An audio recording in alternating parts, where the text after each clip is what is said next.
Olá, seja bem-vindo ao novo vídeo aqui do canal U-Thermo e neste vídeo nós vamos calcular a fugacidade de um dos componentes em uma mistura de gases usando a equação de Payne-Robinson e também o pacote XSOS. Se você ainda não viu o vídeo que nós fazemos o cálculo da fugacidade para um gás puro, recomendo você ver. E se você ainda não conhece o pacote XSOS, dá uma olhadinha nos comentários desse vídeo que tem mais informações para você lá. No exercício de hoje, nós vamos calcular o coeficiente de fugacidade do metano em uma mistura com N-pentano em função da pressão para uma faixa de 0,01 bar até 700 bar, considerando a fração constante de metano na mistura. Nesse caso, nós vamos começar com uma fração de 0,001, tá? E a temperatura de 300 graus Celsius. Nós vamos usar para isso a equação de Payne-Robinson que está disponível no pacote XSOS. Se você já assistiu a parte 1 da série de aulas de número 9, já deve ter percebido que o que nós vamos tentar fazer neste vídeo é a reprodução deste gráfico. Lembrando que nós vamos considerar temperatura de 300 graus Celsius, a composição do metano de 0,001 e nós vamos tentar, neste momento, fazer o traçado desta curva aqui. É importante relembrar que, nesse momento, nós estamos fazendo o cálculo de misturas. Então, o coeficiente de fugacidade na fase vapor, que é esta variável, ela é igual à fugacidade da espécie I na fase vapor dividido pela pressão parcial que esse gás teria. Então, Y de I vezes P. Essa é a condição de gás ideal que a gente está usando como referência para esse exercício. No template do Excel montado para a resolução deste exercício, nós podemos observar aqui no canto esquerdo superior a presença da constante R dos gases, com unidade em bar, centímetro cúbico, mol, Kelvin, e também um espaço para a contabilização das variáveis que precisam ser inseridas na equação de Payne-Robinson, como temperatura crítica, pressão crítica, o fator ômega e o KIJ. Perceba que, diferentemente do exercício que nós fizemos na parte 2, agora nós temos uma mistura. Então, nós temos que incluir no XSOS as informações em forma de matriz. Então, toda essa matriz que está marcada nessa sua tela vai incorporar variáveis referentes ao metano, na primeira coluna, e ao N-pentano, na segunda coluna. Vamos buscar, nesse momento, as informações referentes a esses gases em um livro de referência. Usando a tabela de compostos orgânicos apresentada por Milo Koretsky, nós podemos observar que os dados do metano, de temperatura crítica, pressão crítica e fator acêntrico são esses, enquanto que para o N-pentano são esses. Retornando à planilha de cálculo e substituindo os valores encontrados, então eles devem ser dispostos desta maneira na matriz dos dados, da matriz de parâmetros da equação de Payne-Robinson. É importante relembrar que esse KIJ corresponde às interações entre as espécies. Para esse exercício, nós vamos considerar que todas as interações do tipo II e IJ serão consideradas iguais a zero. Então, vamos colocar aqui todas essas interações nulas. Bem, a partir de agora a gente começa a inserir as informações do enunciado do problema na nossa tabela.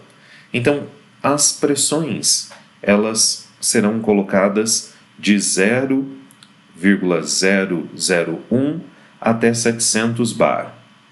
Então, elas foram inseridas desta maneira, respeitando essa faixa de pressão. A temperatura, ela corresponde a 300 graus Celsius. Então, eu vou somar 273,15.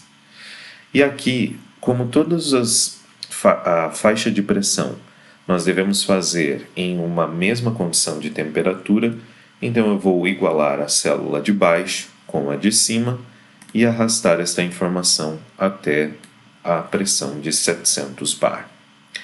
No caso da composição, perceba que nós temos y de 1 e y de 2. Essas informações devem respeitar a inclusão dos dados do metano e do N-pentano, como a gente fez aqui nas propriedades que vão ser utilizadas para a equação de Peng-Robinson. Então, a primeira coluna refere-se ao metano, a segunda coluna refere-se ao N-pentano. Bem, vamos inserir esta informação. Como a fração molar pedida no exercício é 0,001, ela está inserida aqui, e a fração do composto número 2, do N-pentano, a gente vai fazer por diferença, 1 menos este valor, certo? Todas as composições também deverão ser mantidas constantes, independente da pressão no exercício.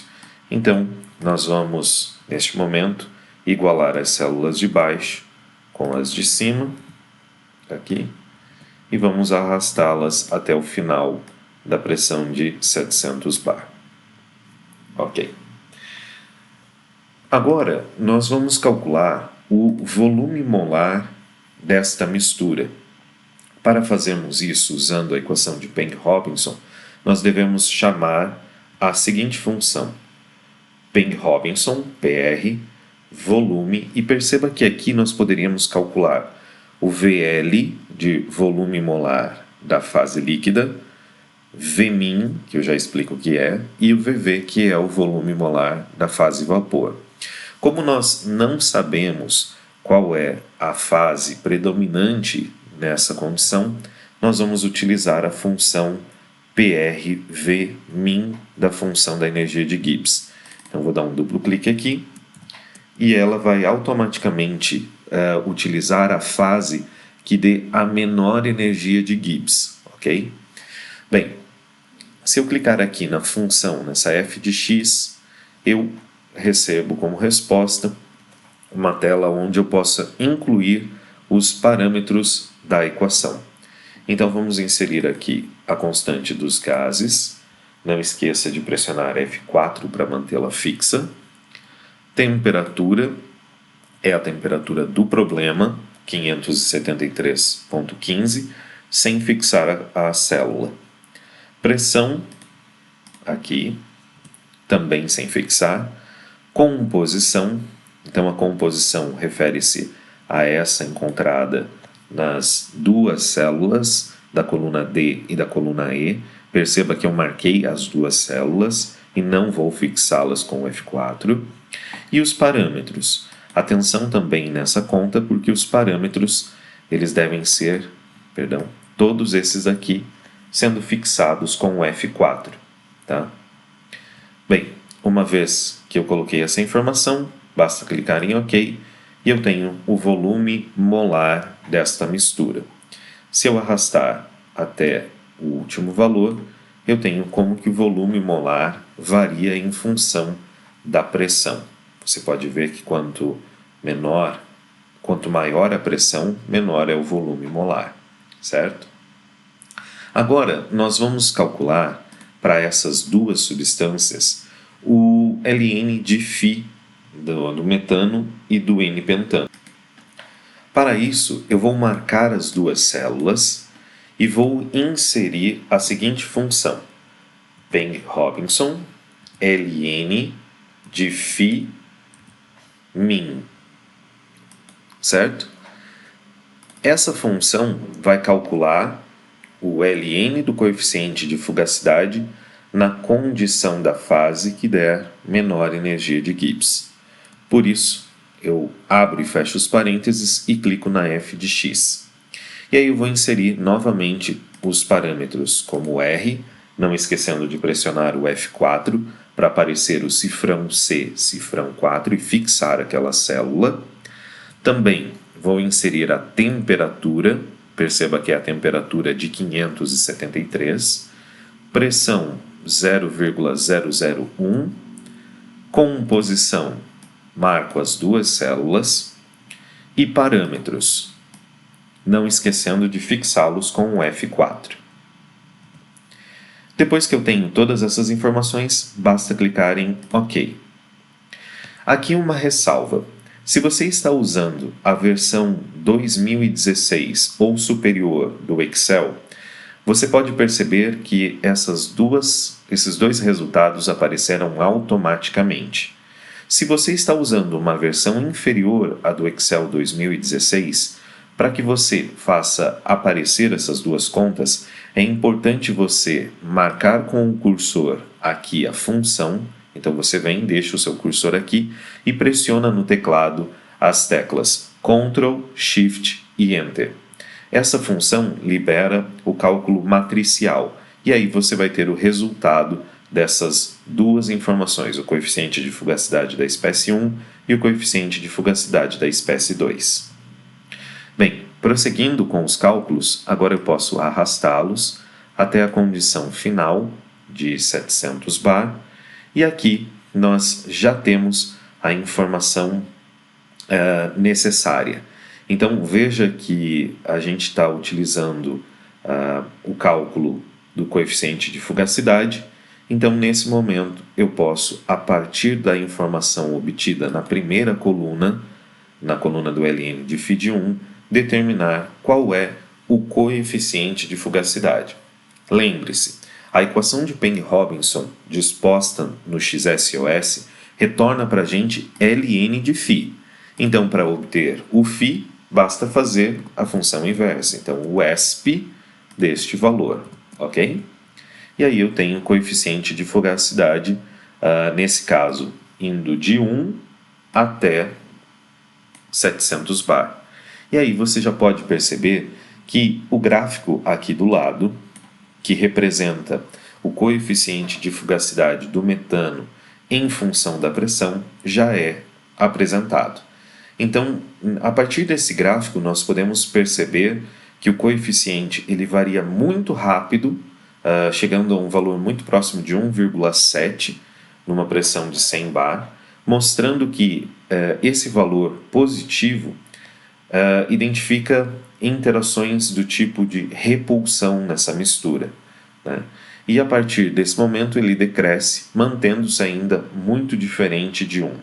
Perceba também que pressões muito baixas, tendendo a zero, o coeficiente comporta-se com um valor próximo de 1, ou seja, o metano naquela mistura vai ter um comportamento semelhante a de um gás ideal. Lembrando que, por ser um gás real, nessa situação, as forças de atração e repulsão se equivalem na mistura, né? Nós também podemos, a partir desse resultado, determinar a fugacidade do metano nessa mistura. Então eu posso vir aqui e fazer o seguinte cálculo.